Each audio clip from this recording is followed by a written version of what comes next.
phase of different countries. And when you file the application into the national phase, you have the option to amend the claims. You have an option to file claims that are different than the claims initially filed with the PCT. There is a mirror translation requirement for the specification.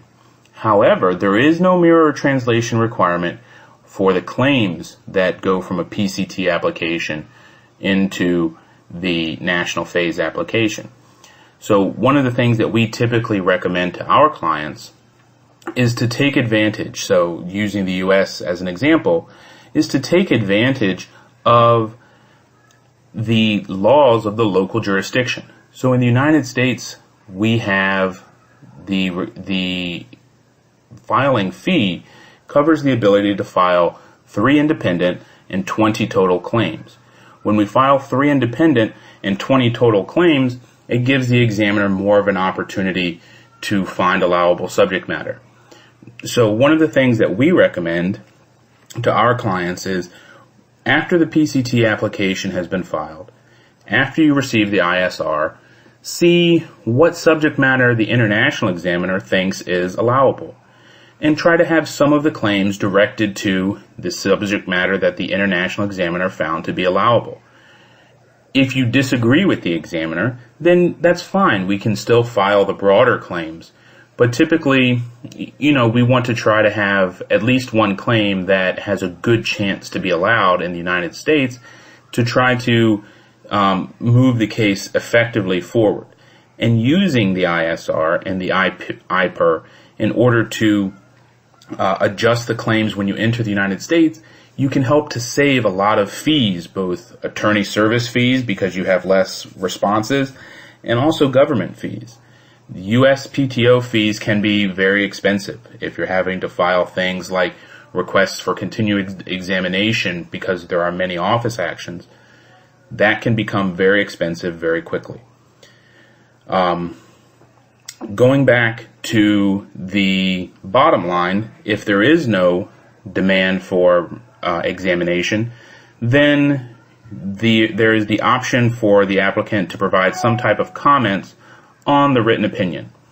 Again, most of our clients don't do this, and we actually recommend that they don't do this, just because if this information becomes available to competitors in the United States, those competitors would likely argue that these comments create an estoppel problem or perhaps limit the scope of the claims. If you have not requested examination, then the International Search Authority will issue the International Preliminary Report on Patentability, IPRP. And basically all this is a restatement of the written opinion. This is just the International Search Authority's opinion. This is not an admission by the applicant that they agree with this. This is just the opinion of the examiner. So that's not that big of a deal. And then you would still file the national phase application at the 30-month mark. So what are requirements for filing a PCT application? So you must file the PCT request form. There must be a description, so a specification. There has to be at least one claim. The name of the applicant must be provided. And the applicant must have residence or nationality of one of the contracting states.